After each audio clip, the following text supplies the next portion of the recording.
Hi guys, welcome to my third video on functions. This video is going to be more problems and less theory as promised. So I'll just say what we're going to cover and then we will get started, okay? So the first set of problems are going to be finding the domain and range of these three functions. The second set of problems are going to be some applications of the vertical line test, okay? So let's start with the first question. So the first one is we see 5 minus 2x. Okay, whenever we see a function that has x in it, x to the power of 1, okay, we don't usually write to the 1. No matter what the coefficient is or the constant is, we know this function is always going to represent a line. Okay, so the coefficient in this case is -2 and the constant is 5. And this is going to be a line on the Cartesian plane, okay? So since it's a line, the domain is -infinity to infinity, and the range is also -infinity to infinity. So let's just write that down, and we're done with the first question. -infinity to infinity. And the range is also -infinity to infinity. Nice.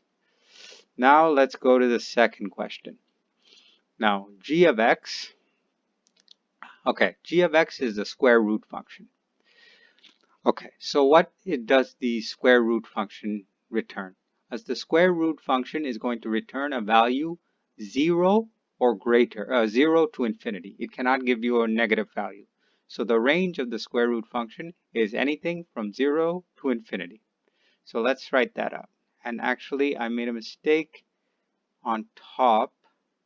Okay, the infinity has to always be smooth brackets. I keep writing them with square brackets, just a force of habit, but these are smooth brackets. Okay, they have to be smooth. Okay, don't make that mistake. uh, okay, so let's go back to the problem. Okay, so what's the domain? Okay, for the argument for the square root function, it always has to be a positive value, 0 or a positive value. But luckily for us, this time, we have an absolute value under the square root function. An absolute value means that any value that we put into x becomes a positive number. So if I put -2 in there, it becomes 2. If I put -3 in there, it becomes 3. If I put 4 in there, it stays 4. So the absolute value means that whatever number I put in here becomes positive. For this reason, we could put all of the real line in there, all real numbers in there. So the domain of this function is actually going to be -infinity, I drew the correct bracket this time, -infinity to infinity. Okay, that's it, guys. So now let's look at the third problem. The third problem is going to be finding the domain and range of this. Okay, so let's try to rewrite this function in a way that'll make it easier for us to see the domain. Okay, so we're going to use piecewise functions in order to do this. Okay, so the piecewise function is going to be something like this. So we go here, here. So, okay, so t, if t is greater than 0, okay, since the absolute value has to be greater than greater than 0, this function is just going to be transformed to t over t. Okay, let me write that a little bit cleaner. Okay, this absolute function is going to be transformed into t over t. Okay, and if t is less than 0, okay, so if t is less than 0, this function is actually going to be t over minus t. Why minus t? Because if t is less than 0, it's going to be a negative number, and a negative times a negative is going to make it a positive. So it'll still respect what I have there. So after I did this, guys, what's going to happen? T over t is equal to 1. T divided by minus t is equal to negative 1. Okay? And here I transformed h of t to this. Okay? This is h of t. I just changed it into a piecewise function. So now we could see that the range can only be two values, right? It could be 1 or minus 1. So let's just write that down. The range is minus 1 and 1. That's it. And now what can the domain be? What number can we not put here? 0, right? Because you can't have 0 in the denominator. Okay? So the answer to the domain question is this. So it's minus infinity to 0, and smooth bracket this time because we're not going to include the 0. Union 0, because we're not going to include the 0, to positive infinity. Okay? And that's it, guys. That's the first question. Okay? What is the domain and the range? Now let's move on to some applications of the vertical line test. Okay, hi guys. So let's go and look at our second set of problems. We are going to try to see if these curves are functions. Okay? So we want to see if the absolute value of y is equal to x is a function. Okay? So how do we solve this problem? We know that if y is greater than or equal to 0, the absolute value of y is always greater than or equal to 0. Okay, so so now we have to break this out into two functions. Okay, so let's do that. Let's pick a different color. So if y is greater than 0, okay, so if y is greater than 0, then that's simply y is equal to x. Okay, because y is greater than 0, so y will be positive. Now let's look at the case when y is less than 0. When y is less than 0, y has to be positive for the absolute function. So we'll label this as, let's actually even take another color. Okay, so let's take another color just to show that it's different. So the case when y is less than 0. Okay, when y is less than 0, the values are going to be negative, but the absolute value asks us for it to be positive. So we have to write it like this. Minus y is equal to x.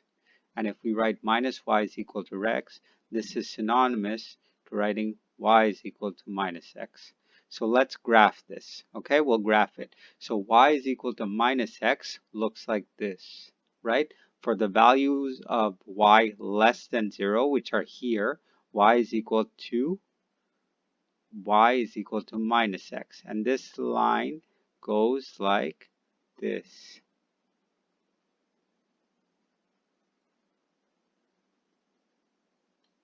Okay, y is equal to minus x. It goes like this. Okay, and then if y is greater than 0, we know it's equal to y is equal to x. Okay, so that's a straight line that goes like this. Now, does this look like a function? Let's see. 1, 2, oh no, 3, 4. Okay, we hit it twice. It fails the vertical line test. So this is not a function. Okay? So that's how we break down a problem like this to solve it. Okay, so let's look at our next example. Okay, hi guys, so let's continue with our second problem. So y squared is equal to x squared. So how do we solve this problem? Okay, let's move a little down. Let's make a little space. Okay, so y squared is equal to x squared. Let's start by breaking this, okay? So one thing we can do to break this is take the square root of both sides. Okay, if I take the square root of both sides, I'm going to end up with something that looks like this. Y is equal to plus or minus square root of x squared. If you're wondering why it's plus or minus, well, when you square root a number, it has two possible values, okay? So for example, what's the square root of 4? It's plus or minus 2, right? Why is it plus minus 2? Because if I do minus 2 squared, I get 4. And if I get 2 squared, I get 4. So if I square root, I could get minus 2 or 2. Okay? So we'll go more over this when we're studying inverses of functions, but just an explanation on why I'm doing plus or minus, okay? So let's get back to the problem. Y is now equal to plus or minus x, okay? So we have two lines that are going to be drawn on this graph. This function has two lines in it, or this curve has two lines in it, and we have to figure out if it's a function. So let's draw the first line. Okay, so I'm going to try to make sure I hit the origin. So let me just start from the origin and go up. And then I'll start from the origin and I'll go down. Okay, sorry guys, lines are hard to draw on the computer. And then I'll do the same thing here. Start from the origin, go here. This is the line y is equal to minus x, and the other line is y is equal to x. Okay, so I drew the curve. Now, is this curve a function? What do you guys think? Probably not, right? Looks like it's going to fail the vertical line test. And it does, okay? So it fails the vertical line test, so this curve here is not a function, okay? Not a function. So both curves are not a function, okay? Let's go on to the last problem. Guys, we've reached the final final question on the video. So this is it, okay? For a curve to be symmetric about the x-axis, the point xy must lie on the curve, if and only if the point x minus y is on the curve. Is this curve a function? Exclude the curve y is equal to 0. Okay. Alright, so what does this mean? Exclude the curve y is equal to 0. Okay, what are we saying there? Well, basically, we're saying ignore the x-axis, right? Because for the x-axis, y is equal to 0, and x to the 0, so y is equal to 0. So if y is equal to 0, that's the x-axis, right? And x to the 0 is equal to x to the minus 0. So we're going to ignore that, okay? We're going to ignore that. Now, y is equal to 0 is a function, but it's also the x-axis, so we'll just ignore that. And let's look at the other points, other values of y not equal to 0. Now, if